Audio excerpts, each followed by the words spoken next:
आज जिला कांग्रेस कार्यालय पर कांग्रेस जिला अध्यक्ष हनुमान बांगड़ा के नेतृत्व में मोदी शाह सरकार द्वारा ईडी सहित अन्य संवैधानिक संस्थाओं के दुरुपयोग, लोकतंत्र की हत्या एवं विपक्षी दलों की आवाज दबाने की साजिश के विरोध में प्रधानमंत्री नरेंद्र मोदी और उनकी सरकार के खिलाफ जोरदार विरोध प्रदर्शन कर प्रधानमंत्री का पुतला जलाया गया।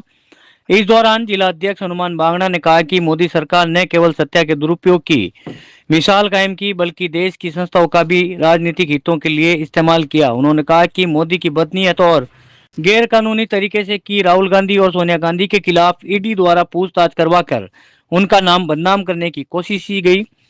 विपक्षी दलों को निशाना बनाया गया। राजस्थान कांग्रेस अध्यक्ष गोविंद सिंह डोटासरा के घर पर भी ईडी की छापेमारी की गई, लेकिन वहां से कुछ नहीं मिला। कार्रवाई पूरी तरीके से बेनकाब हो गई। अदालत ने फैसला किया कि ईडी का मामला क्षेत्र अधिकार से बाहर है।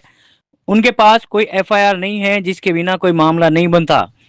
मनी लॉन्ड्रिंग का कोई मामला नहीं, अपराध की कोई आय नहीं और संपत्ति का कोई हस्तांतरण नहीं।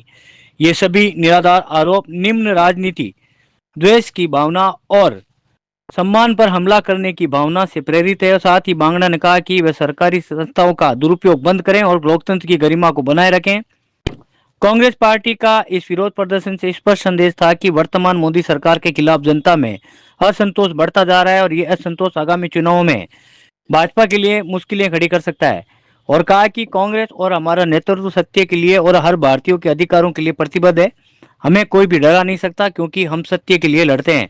इस दौरान मोतीलाल चंदेल, ब्लॉक अध्यक्ष पुनाराम मेघवाल, दिलपराज खान, मोती खान सेरानी, स्वर्ण मानव, शौकत अली, चांद लोहार, भजन सिंह, सदाकत सुलेमानी, परवीन सोलंकी, भानु प्रकाश सैनी, शिवदयाल गोलिया, लालचंद चावला, अजय खुमाराम सियाग, अजय चांगरा, नदीम खान, आरिफ गोरी, मुकेश पवार, डालम सांकला, रितेश भाटी, रामदेव, सरफुद्दीन सोलंकी, इकबाल दिलवाली, महावीर कोठारी, मुरली टेलर, दिनेश देवासी, महेंद्र पारिक, दीपक सोनी, भगवान खाती, राम प्रकाश बादू, सिकंदर पल्लव, गुलती, हनुमान लामरोड, सुरेश सहित कई कांग्रेस पदाधिकारी और कार्यकर्ता उपस्थित रहे। मोदी तेरी तानाशाही नहीं चलेगी, नहीं चलेगी। मोदी तेरी तानाशाही नहीं चलेगी, नहीं चलेगी। ईडी का दुरुपयोग बंद करो, बंद करो। मोदी तेरी तानाशाही नहीं चलेगी, नहीं चलेगी। मोदी तेरी तानाशाही नहीं चलेगी, नहीं चलेगी। अजय पर नरेंद्र मोदी जी का पुतला दहन किया जाएगा, और पुतला दहन इसलिए कर रहे हैं कि आप सब भी देख रहे हैं लगातार 11 साल से नरेंद्र मोदी जी और अमित शाह किसानों की, जवानों की, दलितों की, अल्पसंख्यकों की, हर एक वर्ग की बात नहीं करके केवल और केवल सरकारी विभागों का दुरुपयोग कर रहे हैं। किसी के ईडी भेज रहे हैं, किसी के सीबीआई भेज रहे हैं, किसी के कुछ भेज रहे हैं। निकलता क्या है? शून्य। नेशनल हेराल्ड के नाम से सोनिया गांधी जी और राहुल गांधी जी कितने घंटे पूछताछ, कितना देश के अंदर हाउल्ला किया इन्होंने, कितनी मीडिया में दिलवाई बात की ये बड़ा घोटाला है, वो बड़ा घोटाला है। निकला क्या? कुछ नहीं। तो ये मोदी जी देश की जनता को गुमराह क्यों कर रहे हैं? मोदी जी देश की जनता के सामने आते क्यों नहीं? बात क्यों नहीं करते मीडिया से? अपनी बात क्यों नहीं रखते? मन की बात तो ऐसे बहुत करते हैं, लेकिन देश के जवान, देश के किसान की बात क्यों नहीं करते?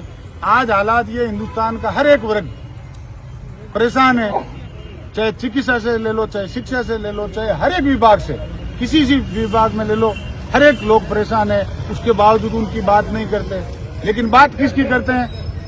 ईडी भेज दो। कोई बोलता है इनके सामने ईडी भेज दो, तो गोविंद सिंह डोटासरा जी की भेजी, क्या निकला? कुछ नहीं निकला। और कल को हो सकता है नागौर में भी भेज दे, क्योंकि हम बोल रहे हैं इसलिए भेज देंगे ये। लेकिन निकलेगा क्या? क्योंकि हम लोग किसान के बेटे हैं, काम करते हैं, उसके खिलाफ बोलते हैं, और बोलते इसलिए वो सच्चाई है। अगर मोदी जी में इतना दम है, अमित शाह में इतना दम है, तो सामने आके खुल के बात करे ना। खुल के बात करने की हिम्मत नहीं है। इसलिए आज शांतिपूर्वक विरोध प्रदर्शन और धरना देकर ये पुतला दहन करेंगे, और ये चेतावनी दे रहे हैं मोदी जी को कि मोदी जी अब बस करो। देश की जनता आपको जान चुकी है, देश की जनता आपको पहचान चुकी है। अब वो दिन दूर नहीं जब आपको वापस गुजरात भेजने का काम करेगी जनता, क्योंकि परेशान हो चुकी है। केवल और केवल बड़ी बड़ी बातों से पेट नहीं भरता। रोजगार दीजिए, किसान की बात कीजिए, आम वर्ग की बात कीजिए, आम जनता की बात कीजिए, तो आप हित में सरकार चलाएंगे। इस सरकार का दुरुपयोग मत कीजिए, सरकारी मशीनरी का दुरुपयोग मत कीजिए, ये बंद कीजिए, ताकि आम जनता परेशान ना हो, आम जनता खुशहाल रहे। जिस तरह के इन दिनों सोशल मीडिया पे वीडियो वायरल हो रहे हैं बीजेपी के नेताओं के, और कई तरह के अखबारों में आपने देखा होगा कि कल रात को भी बंद लिफाफे जो हैं टेंडर के खोल दिए गए थे, उसको लेकर क्या कहेंगे? देखिए, मैं तो कह रहा हूँ ये पर्ची की सरकार है। हो सकता है 2-5 दिन 2-5-6 महीनों में भजनलाल का भी वीडियो नहीं आ जाए, क्योंकि हकीकत है इनके कोई लगाम नहीं है, ब्यूरोक्रेट चला रहा है, हालात बहुत खराब है। पर्ची से सरकार बनी है तो आप ही समझ सकते हैं पर्ची से ही सरकार चलेगी और पर्ची से ही काम हो रहे हैं। नागौर नहीं, नागौर से लेके पूरे राजस्थान में, पूरे हिंदुस्तान में बीजेपी की हालात खस्ता खराब है। बीजेपी के मोदी और अमित शाह बौखलाए हुए हैं, क्योंकि इनकी जो भी पर्ची से बनाए हुए लोग हैं वो काम कर नहीं रहे, काम करने की क्षमता है नहीं। अगर इनमें हिम्मत है तो जो भी भ्रष्टाचार कर रहा है उनको निष्कासित करो, जो भी गलत काम कर रहा है उनको हटाओ।